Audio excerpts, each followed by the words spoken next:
Cow ইঙ্গিতে বিচার করবে না, কাউ দিকে দৃষ্টি করে বিচার করবে না, বরং আইনে যা আছে সেই অনুযায়ী সে রায় প্রদান করবে। এমন স্বাধীনতা বিচার বিভাগটা থাকতেই হবে। এমনকি ওই চেন্নাইকে, চিটাগংয়ের চেন্নাইকে সেও যদি বিচারের আওতা দিয়ে, সেও যদি আইনের আওতায় খালাস পায়, আমার কোনো আপত্তি নেই। কিন্তু আমিও যদি বিচারের আইনের মাধ্যমে জেলে থাকি, তাহলে আমার আপত্তি নেই। বিচার বিভাগকে স্বাধীন দিতে হবে। কাউর ইঙ্গিতে বিচার বিভাগে চলতে পারে না। যদি বিচার বিভাগের স্বাধীনতা না থাকে, মান হাফেরা হুফেরা, তুমি যে গর্ত খুঁজবা সেই গর্তের মধ্যে একদিন তুমিই পড়বা। এই জন্য বিচার বিভাগের স্বাধীনতা চাই। নাম্বার 2, সংবিধান সংস্কার। আজকে দেখেছি সেখানে প্রায় 505টা আসন রাখা হয়েছে। আসন কম হোক বেশি হোক, কিন্তু সব জায়গায় নির্বাচনের ভিত্তিতে সংসদ সদস্য হতে হবে।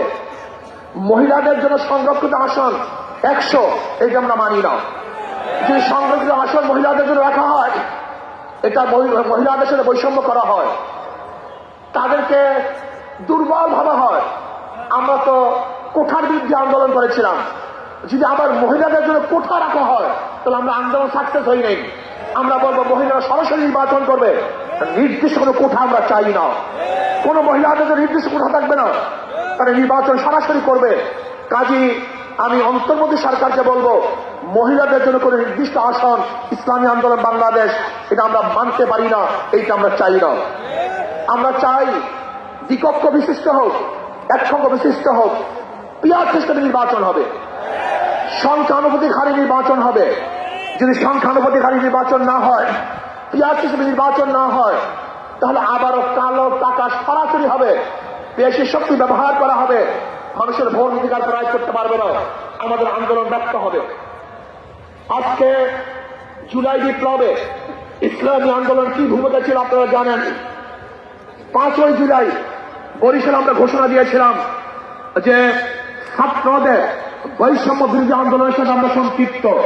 শুধু কি তাই, সেখান থেকে শুরু করে এমন কোন আন্দোলন নাই, সংগ্রাম নাই যেখানে আমরা মাঠে ছিলাম না। আমরা জীবনের মায়া ত্যাগ করে রাস্তায় ঝাঁপিয়ে পড়েছিলাম। আমি বিশ্বাস করি ইসলামী আন্দোলন বাংলাদেশ যেইভাবে দলীয় ব্যানারে বৈষম্য বিরোধী আন্দোলনে অংশগ্রহণ করেছে, বাংলাদেশের অন্য কোন সংগঠন দলীয় ব্যানারে এই আন্দোলনে সম্পৃক্ত ছিল না। শুধু কি তাই, ইসলামী আন্দোলন বাংলাদেশের যারা শীর্ষস্থানীয় লিডার নেতা, তারাই মাঠে ছিল। কিন্তু যারা বৈষম্য বিরোধী আন্দোলনের বিরোধিতা করেছে, বলেছে যে এই সংগ্রামের সাথে আন্দোলনের সাথে আমরা সম্পৃক্ত নাই, তারা যদি আজকে নতুন ভাবে ক্ষমতা দেওয়ার স্বপ্ন দেখে, এদেশের জনগণ সেই স্বপ্ন পূরণ হতে দিতে পারে। সংস্কারের বিরুদ্ধে সংস্কারের পরেই নির্বাচন হবে। আজকে সংস্কার করতে যারা বাধা সৃষ্টি করেছেন, আমি বলবো দীর্ঘ 16 বছর কোথায় ছিলেন? রাত ডাক সেরেই বলবো, দিনটা আপনারা কোথায় ছিলেন? প্রতিবার ঈদের কথা বলেছেন, ঈদের পরে আমরা আন্দোলন করব, ঈদের পরে সংগ্রাম করব, ঈদের পরে সেইটা করব। হাজার ঈদ চলে গেছে, আপনারা আন্দোলন করতে পারেন নেই। কিন্তু ছাত্র জনতা আজকে আন্দোলনের ভিত্তিতে যে অর্জন করেছে, সেই অর্জনকে ধ্বংস করার চক্রান্ত করতেছেন। যে বৈষম্যের বিরুদ্ধে আন্দোলন করেছিলাম, চাঁদার বিরুদ্ধে আন্দোলন করেছিলাম, দুর্নীতির বিরুদ্ধে আন্দোলন করেছিলাম, ধর্ষণের বিরুদ্ধে আন্দোলন করেছিলাম, অবৈধ হত্যার বিরুদ্ধে আন্দোলন করেছিলাম, মানুষের স্বাধীনতার জন্য আন্দোলন করেছিলাম, মানুষের মুক্তির জন্য আন্দোলন করেছিলাম। কিন্তু আমরা কি দেখলাম? 5ই আগস্টের পরে আবারও চাঁদাবাজি, আবারও দখলদারি, আবারও দুর্নীতি। না, বাংলাদেশের মানুষ এই চাঁদাবাজি আর দেখতে চায় না, দুর্নীতি আর দেখতে চায় না। যারা 53 বছর পর্যন্ত বাংলাদেশকে পর দুর্নীতি চ্যাম্পিয়ন করেছে, ওই সমস্ত দলকে বাংলাদেশের জনগণ আর ক্ষমতায় দেখতে চায় না। বাংলাদেশের জনগণ কি ক্ষমতায় দেখতে চায়? ইসলামকে ক্ষমতায় দেখতে চায়। বাংলাদেশের জনগণ ইসলামী আদর্শের মানুষকে ক্ষমতায় দেখতে চায়।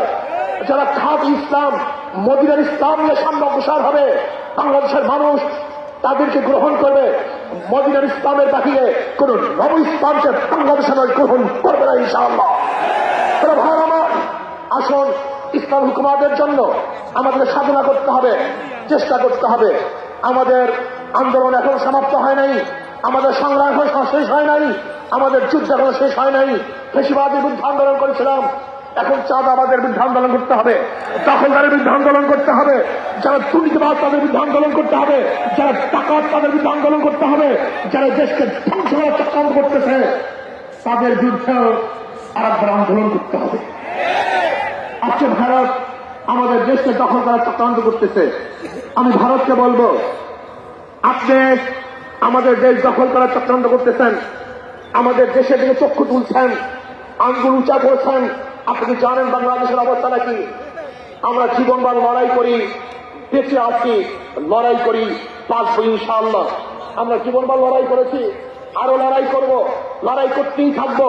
যতদিন পর্যন্ত ইসলাম হুকুমত না কায়েম হবে ততদিন পর্যন্ত ইনশাআল্লাহ মাঠে থাকবো, ময়দানে থাকবো।